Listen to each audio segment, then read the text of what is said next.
어제 트럼프와 문재인이 통화를 했는데, 한국 언론에는 대북 식량 지원 문제를 논의했고, 트럼프가 이를 긍정적으로 이렇게 해석했다라는 말이 있었습니다. 그런데 미국 측의 보도에는 어디에도 이런 이야기는 나오지 않고 있습니다. 그래서 과연 이런 이야기들을 진짜 했는가? 했다면 아마 트럼프가 이 사람도 좀 문제가 매우 많은 사람이다. 그래서 유엔 식량농업기구와 세계 식량계획이 발표한 북한의 식량 실태 보고서에 대한 의견을 교환했는데, 트럼프가 한국이 인도적 차원에서 북한에 식량을 제공하는 것은 매우 시의적절하며 긍정적인 조치가 될 거라고 이를 지지했다는 데 대해 황당함을 금할 수 없습니다. 진짜 이 말을 트럼프가 했다면 트럼프는 미국의 대통령 자격이 없는 사람이라고 보고 있습니다. 이스칸데르 미사일은요, 지금 가격이 얼마인지는 정확하게 알 수가 없는데요. 이 아르메니아가 이스칸데르 미사일 이걸 갖다가 25개를 보유하고 있는데, 그게 1170억이어서 결국은 한 대당 한 47억 정도 치는 걸로 나오고 있습니다. 그러면 이 미사일을 대당 한 50억 정도 하는 미사일을 북한이 쏘고 자빠졌는데, 협박용으로, 그럼 북한에 식량을 지원한다라는 것이 이것이 옳은 것이냐? 저는 이건 정말로 잘못된 부분이다 생각을 하고 있습니다. 미국에서도 지금 분위기가 상당히 안 좋아지고 있고, 특히 이걸 미사일이 아니라고 주장을 하면서 강변하는 한국의 문재인과 또 이 부분에 대해서 그것이라고 이야기하고 미사일이라는 용어를 쓰기를 회피하는 트럼프 등에 대해서 미국의 의회에서도 매우 좀 심각한 분위기가 나오고 있습니다. 대북 압박 강화론이 지금 재점화되고 있는데요. 이제 또 다른 미사일을 쏘게 될 경우에 비핵화 협상은 대전환을 맞게 될 거고, 북한에 대한 할 수 있는 모든 옵션을 테이블 위에 올려놓고 지금 압박해야 된다라는 이야기까지 나오고 있습니다. 북한이 미사일을 발사한 이후에 미북 협상이 필요한가에 대한 회의론이 지금 급격하게 터져나오고 있어요. 이 린지 그레이엄 의원, 트럼프의 측근이라고 불리는데, 트럼프가 대통령 당선된 이후에 의회에 하도 건이 없으니까 린지 그레이엄에게 전화하고 불러서 밥 먹고 해서 가까운 듯 보이지, 이 사람이 트럼프에 대해서 원래 좋아하던 사람은 아니었습니다. 근데 린지 그레이엄 의원이 그동안의 협상에 대해 비판을 자제했는데, 이번에는 아주 강하게 이야기를 했습니다. 북한의 이번 도발이 매우 거슬린다. 협상이 잘못된 방향으로 가고 있다. 협상의 정신하고도 일치하지 않는다. 트럼프 말은 좀 더 믿어보겠지만, 북한이 추가 도발할 경우에 미북 협상은 대전환을 맞게 될 것이다. 북한이 탄도미사일이나 추가 무기를 다시 더 발사한 날, 그날은 패러다임의 전환이 될 거다. 북한이 더 나은 제안을 갖고 조기 협상에 복귀하지 않을 경우 미국은 한치도 양보하지 말고 꿈쩍해서도 안 되고, FFVD를 달성하기 위한 목표가 달성되려면 추가적으로 북한을 압박하는 옵션들을 다 올려놔야 된다. 그리고 북한이 이걸 믿지 않을 경우 미국은 어떤 것도 이룰 수 없을 거다. 그러니까 북한으로 하여금 미국의 압박을 진짜라고 믿도록 해야지 자꾸 북한의 간을 키워서는 안 된다라는 이야기입니다. 민주당에서도 이번 도발에 대한 트럼프의 대응이 매우 잘못됐다고 이야기하면서, 트럼프 대통령이 관계를 중요하게 생각한 나머지 김정은과의 관계를 계산해서 북한의 공격적인 행동을 눈감아 줬다. 그런데 이게 오래 갈 수는 없을 거다 라는 이야기까지 나오고 있습니다. 자, 그래서 전체적으로 보면 북한의 이번 도발이 대북 식량 지원을 긍정적으로 이야기를 했다라는 트럼프 말과 이렇게 맞아떨어지면 트럼프는 도발을 한 북한에 선물을 줬다는 건데 이것이 무슨 의도인지 솔직히 트럼프가 북한에 대한 매우 잘못된 신호를 주는 게 아닌지 의문입니다. 이 와중에 트럼프와 통화를 하면서 북한에 인도적 차원의 식량을 주겠다라는 말은 틀림없이 문재인이 먼저 끄집어냈을 건데 그 말에 대해서 트럼프가 크게 반발을 안 했다는 말인지 그야말로 구체적으로 나도 동의한다라고 했다라는 말인지 그 부분에 대해서요. 이제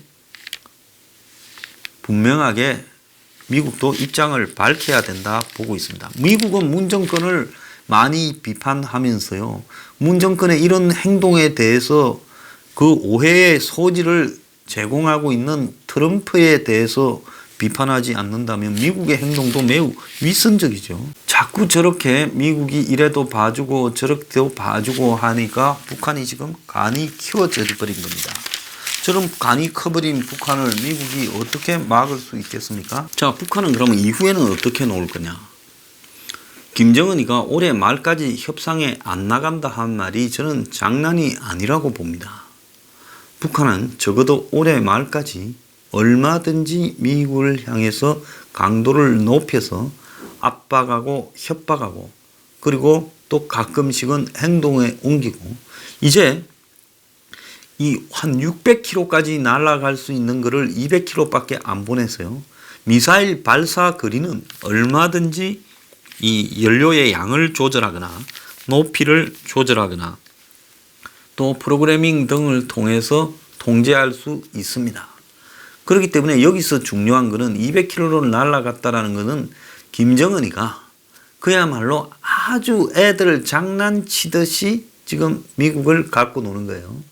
자, 우리가 이렇게 했을 때 이게 미사일은 맞는데 거리로 보면 미사일이 아니다 할 수 있는데 궁극적으로 한국에 있는 모든 도시와 미군 그리고 그 시설들을 공격할 수 있는 능력을 갖추고 있는데 이 이스칸데르에 대해서는 너네들이 갖고 있는 페이트리엇 1, 2, 3이 다 안 되는 거 아니냐. 그리고 SM3도 안 되고 그건 한국은 없지만요. 또 사드도 안 되는 거 아니냐. 한번 막아보지. 어떻게 막아볼래? 이랬단 말입니다. 그 다음에 이제 북한이 하는 거는 어떻게 하겠어요? 주일 미군 기지 정도를 겨냥한 또 미사일을 쏠 겁니다. 그런데 일상적으로 우리가 알고 있는 유행이 아닌 새로운 유행의 미사일을 주일 미군 기지까지 날아가는 것을 통해서 일본이 화다닥 놀래서 또 미국하고 지금 대화를 하도록 만들 거라고 보고 있습니다. 그러려면 한 200-300km 날아가는 노동 미사일 같은 부분을 좀 더 개량을 해서 이렇게 발사를 하게 되겠죠. 그런데 한국까지는 지금 요격이 안 되는 걸 보냈는데 일본까지를 이렇게 낮게 이스칸데르처럼 보낼 수 있는 미사일이 있느냐? 아니면 일본까지 가는 거야 아무 문제도 아니죠. 북한이 지금 10,000km도 넘어가는 걸 쏘는 마당에 거리가 중요한 게 아니라 일본까지 가는데 요격이 되지 않고 갈 수 있는 미사일을 만들 수 있느냐. 이 부분이 아마 이번에 이제 2차로 벌일 미사일 도발의 관건이라고 봅니다. 그래서 북한이 그걸 고심하겠죠. 옛날에 쌓았던 걸 또 한번 일본까지 더 쏴봤자 거기에 대한 충격은 좀 낮을 것이다. 그러니까 옛날에 쌓은 거리만큼은 날아가지만은 새로운 신형 미사일을 이렇게 쏴야 저쪽이 화달짝 디비지면서 난리가 날 거다. 그 다음에 최종적으로 도발하는 것은 이제 괌까지 가는 걸 도발할 수 있다. 그런데 이제 이번에 미국 내부의 반응을 보고 있을 거라고 봅니다. 우리가 앞으로 한 번쯤 더 쏴도 미국이 어떻게 나올까? 일본에 있는 미군 기지까지가 타격이 가능하면 미국이 분노해서 공격을 한다고 하고 압박을 하고 군사적 제재 강화를 하고 그럴까? 아니면 쟤들이 우리 공격은 어차피 못할 거니까 우리한테 대한 봉쇄를 강화하니 뭐 군사적 뭐 액션을 하니 하면서 쇼는 좀 하겠지. 그래서 궁극적으로 북한이 쓸 수 있는 부분은요. 일단 미사일을 이번에 썼습니다. 한국이나 미국은 그게 미사일이 아니라고 표현을 좀 조심하지요. 그러면 북한은 다음에 확실하게 미사일이라는 걸 보여주되 또 기존에 했던 미사일 종류와는 좀 더 다른 것이고 그리고 미국이나 일본이 좀 더 두려워할 수 있는 것이면 아주 좋을 거라고 보고 있습니다. 최종적으로는요. 북한이 멀리 날아가는 것을 또 높게 쏴서 일본을 건너서 무슨 이 태평양 상에 떨어뜨린다면 그거야말로 아주 좋은 위협이 되겠죠. 자, 미국이 지금 대북 압박을 강화하고 온갖 옵션을 올려놔야 된다 하지만 북한은 잘 알고 있습니다. 우리가 제재 더 강화해서 아쉬움을 더 겪게 될 일도 없다. 왜? 지금 제재가 있어도 우리가 구멍을 뚫고 석탄은 얼마나 밖으로 많이 빼면 석탄 가격이 올라가고 있고 기름도 지금 충분히 써서 기름값이 올라가지 않고 있는데 평양에. 그런데 뭐 너네들이 제재를 더 강화한다고 우리가 지금 하는 이게 안 될 일도 없다. 그래서 한 1년은 버티고 어차피 내년 1월쯤에 극적인 딜을 칠 거니까 그때까지는 겁을 잔뜩 주는 것이 좋지 않겠느냐. 자, 나중에 한국의 섬을 향해서도 폭탄을 한번 쏴볼까?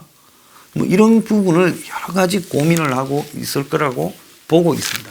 그래서 앞으로 북한의 도발 행위는 점점 갈 때마다 충격이 조금씩 커지는 형태의 이제 저강도에서 중강도, 고강도 도발로 옮겨갈 거라고 봅니다.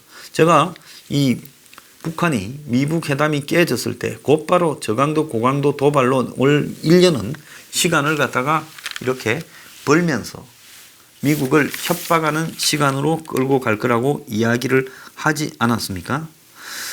자, 9일날 한미일 안보회의가 국방부에서 열린다는데 이 회의에서 북한의 미사일 발사를 논의를 한다 어쩐다 하는데요. 자, 근데 그게 크게 의미가 있을지 의문입니다. 지금 한국에 방문한다던 비건은 일본을 먼저 들러서 지금 한국에 온대요. 비건이 이번에 한국에 오는 목적 중에 하나는 사실은 북한이 미사일을 발사 안 해도 한국에 오기로 돼 있었습니다. 그런데 이 비건이 이제 미사일 발사를 하면서 일본을 먼저 방문을 하고요. 그리고 이제 일본 갔다가 한국을 와요. 자, 오늘 내일 아마 어제 오늘 비건이 일본에 가 있다가 이제 9일 10일 와서 한국하고 회의를 할 건데 지금 미국이 지난번에 개성 연락사무소 개소에 대한 이 이견이나 또 북한의 철도 연결에 대한 이견을 갖다가 내기 시작하면서 한미 간에는 워킹그룹 회의라는 걸 만들었죠. 그 워킹그룹 회의에서 북한에 대한 지원할 수 있는 부분들을 미국과 세밀하게 협의한다. 그런데 이번에 한국은 북한의 미사일 발사와 관계없이 북한에 대한 인도적 식량 지원 요구를 지금 미국 측에 하려고 했던 겁니다. 그래서 워킹그룹의 의제가 북한에 대한 식량 지원 논의였어요. 그런데 문제는 북한에 미사일을 쏘니까 그 미사일 쏜 거를 가지고 이제 아베하고 트럼프하고 통화를 하니까 또 트럼프가 이 김정은에 대해 발언을 하려면 한국의 문재인하고 통화한 뒤에 해라고 미국의 트럼프 측근들이 막 말렸어요. 그럼에도 트럼프는 13시간 뒤에 참지 못하고 김정은을 여전히 믿고 있고 그러면서 앞으로도 또 잘 해나갈 거라는 트윗을 했습니다. 그래서 사실상 문재인하고 이렇게 전화통화를 할 필요가 없었지만은 한국이 지금 통화가 안 된다 하면 또 문재인이 입장이 곤란할 거니까 열심히 미국에 전화를 돌려서 통화를 했어요. 통화를 했는데 문재인이 식량 지원 문제를 끌어냈고 트럼프는 그 문제에 대해서 그냥 애매하게 하면서도 사실상 뭐 항상 그렇게 말하듯이 긍정적인 듯 뉘앙스를 풍겼어요. 그래서 나경원은 미국과 한국의 발표문이 다르다라고 이야기를 하고 미국의 발표에서는 그런 내용이 없다 하지만 VOA 방송에 보면 트럼프가 그 내용에 대해서 뭐 크게 나쁘게 이야기하지 않은 언급이 나왔습니다. 그래서 어떤 행태로든 미국이 인도적 명목의 식량 지원은 허용해 줄 것처럼 요 근래에 이야기를 한 적이 있어요. 그렇기 때문에 지금 인도적 목적의 식량 지원이 논의의 핵심이 되고 북한의 미사일 도발에 의한 비핵화 국면이 깨져가는 부분은 아예 논의의 대상이 안 돼버리는 희한한 일이 지금 발생을 한 겁니다. 자, 그러면 한국도 북한이 이렇게 도발을 했으면 마찬가지로 한미 연합훈련을 일부 재개하고 전략자산도 한번 오라 하고, 그래서 이에는 이런 식으로 눈에는 눈식으로 대응을 해줘야 되는데, 한국은 이 와중에 북한에 지금 급하게 지금 덜미가 잡혀 있어요. 뭐가 덜미가 잡혀 있냐? 지난번에 2월 27, 28 하노이 회담이 끝나면 대북 모든 게 다 잘 될 거라고 보고 북한의 줄 목록을 쭉 작성해 놨어요. 개성공단 관광 재개, 또 금강산 공단 재개, 뭐 이런 걸 해서 또 철도 도로 연결까지 하고 이랬는데, 이게 지금 안 되니까 북한의 김정은이가 한국에 지금 틀어져가. 그렇다고 영 뒤로 안 주는 건 아닐 거라고 봅니다. 석탄 정제유에서 드러났듯이 물밑으로 비공식적으로 극비리에 오고 가는 거는 있을 거예요. 근데 김정은이 주장은 그런 게 아니라 아주 공식적으로 대놓고 지속적으로 달라는 요구지요. 그러니까 문정권이 지금 이 상황에서 고민해 보니 빨리 쌀을 좀 북한에 줘야 되겠다. 그런 부분을 미국한테 지금 인도적 지원이라는 목적으로 물고 늘어지고 있는 겁니다. 근데 트럼프 입장에서도 지금 북한하고의 관계의 판을 못 깨고 있어요. 왜? 자신이 지금 대선을 가야 되는데, 문제는 트럼프가 공화당에서 지금 2명의 후보가 있고, 뭐 민주당은 21명이 등록을 하고 어쩌고 하는데, 공화당에서는 지금 중요한 것은 트럼프가 가느냐, 아니면 트럼프가 포기하고 그야말로 지금 부통령인 펜스를 미느냐, 이 두 차이라고 보고 있습니다. 나머지 무슨 공화당에 되겠다고 놓은 2명의 후보, 이런 사람들은 별 의미는 없다고 보고 있어요. 트럼프는 본인이 지금 재선을 가겠다라는 의욕이 강하니까 펜스는 입을 딱 다물고 비밀리에 준비만 하고 있지 아마 하겠다라는 생각을 못할 거라고 지금 봅니다. 공식적으로는요. 그러니까 트럼프가 자기가 대통령이 되고 나서 주요한 업적 중에 하나가 북한의 도발을 중단시킨 건데, 북한이 도발을 했다고 미사일을 쐈다고 인정하면 이제 중단이 깨지잖아요. 그러니까 트럼프도 미사일을 미사일이라 하지 않고 그것이라고 이야기하고, 무슨 미군이 전혀 위협을 받지 않고 일본에 있는 미군이나 괌도 위협을 받지 않아서 별 문제가 없다라는 식으로 이야기를 하는 겁니다. 별 문제가 없는 게 아니죠. 엄격하게 이야기하면 28,000명이 넘는 미군이 평택에 있는데, 평택에 있는 그 미군은 이번에 북한의 이스칸데르 미사일은 듣도 보도 못한 신유행이기 때문에 명백하게 그들이 영향을 받게 되죠. 근데 트럼프가 그걸 인정하는 순간에 트럼프는 자기의 업적이라고 해왔던 북한의 핵실험 그리고 미사일 발사 등이 깨졌다라고 자기 입으로 인정을 해야 되니, 자기의 몇 안 되는 공이 다 깨어지니 그걸 인정하기는 어렵겠지요. 그러니까 트럼프가 그걸 인정하지 못하는 겁니다. 그래서 지금 김정은이는 이런 부분을 노리고, 내가 못 쏠 줄 아냐, 계속 내가 당신을 향해서 쏠 건데 당신 어떡할 거냐. 자, 트럼프 최고 지지율이 지금 46%까지 나왔습니다. 갤럽 조사에 의하면요. 그래서 뮬러 특검 보고서 이후에 또 미국의 경제 지표가 개선됐다라는 보도들이 나오면서 트럼프 지지가 지금 취임 이후에 제일 높은 수준을 구가를 하고 있습니다. 자, 이러니 트럼프는 지금 본인이 자기 대선에 대한 강한 욕망을 가지고 지금 덤벼들었어요.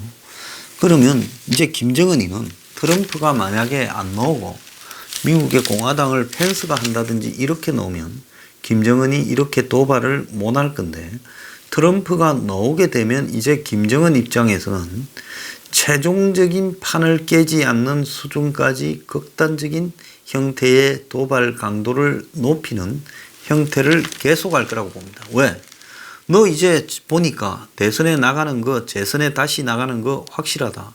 그러면 너가 재선에 당선되기 위해서 내가 결국 필요할 거고, 지난 3월 달에는 미국 중간선거 끝나고 어쨌다고 중간선거 때까지는 마치 나하고 잘 할 것처럼 하더니만 점점 나하고 미팅을 미루더니 중간선거 뒤로 밀어놓고 2월 달에 지금 나한테 판을 깼다.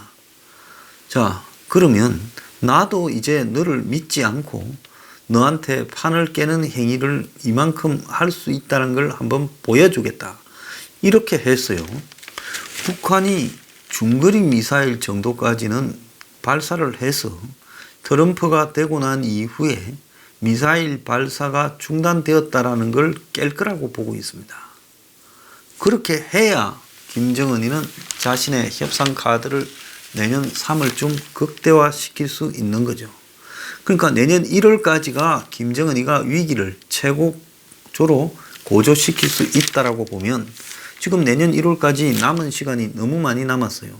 5월 초니 김정은이 입장에서는 한 7개월을 갖다가 남은 겁니다. 그러면 7개월을 어떻게 쪼개서 도발 순위를 높여갈 거냐.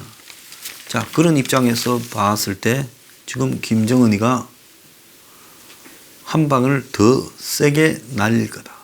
그래서 김정은의 도발 단계로 보면 아마 제가 볼 때 한 7개월 남았으면 4번 정도의 5번 정도의 도발을 할 거다. 그러면 얼추 한 달 반마다 한 번씩 도발을 할 건데 지금 김정은의 다음 도발은 그러면 언제일 거냐. 6월 말쯤 돼서 또 도발을 할 거라고 보고 있습니다. 북한이 지난 4월 17일 날 김정은이 참관한 가운데 진영 전술 유도 무기 사격 시험을 했어요. 그래서 이게 일종의 이 신형 정밀 유도 무기라고 분석을 했지요. 그래 놓고는 지금 그로부터 한 보름 지난 5월 4일 날 지금 미사일을 쐈습니다. 그러니까 적어도 북한이 미사일을 이제는 쐈으니까 지금부터는 이번에는 미사일이다 아니다라고 이렇게 논란이 되는 걸 쐈지만은 다음번에는 확실히 미사일이다라고 느껴지는 지금까지 미사일 궤도의 궤적과는 조금 다른 또 새로운 형태의 미사일을 지금 이번에 쏜 것보다는 훨씬 더 먼 일본 앞바다까지 날아가는 그런 미사일을 쏠 거다. 저는 그렇게 보고 있습니다. 자, 지금 트럼프와 문재인의 이런 지금 이 정치적 처지, 문재인은 이 취임 2주년에서 내년 총선에 이겨야 되고요. 트럼프는 지금 현재 자기가 지지율이 높아져서 위기를 극복하고 이제 재선으로 가겠다고 꿈에 부풀어 있습니다. 이런 상황에서 김정은이는 트럼프나 문재인이 함부로 판을 깨고 다시 북한을 공격하니 군사적으로 거세게 위협하지 못할 거라고 보고 점점 이제 인내심의 한계를 테스트하는 단계까지 가면서 트럼프와 문재인을 망신시켜 갈 거라고 보여요. 그래서 머지않아 더 긴 게 한 방 날라온다. 그렇게 보고 있습니다. 자, 그리고 또 최악의 순간에는 남쪽의 영토를 향해서 포격을 하는 이런 일이 충분히 발생할 수 있다. 재래식 도발도 적정하게 병행해서 할 거라고 보고 있습니다. 그래서 서해오도 조심해야 된다라는 이야기를 하고 싶어요.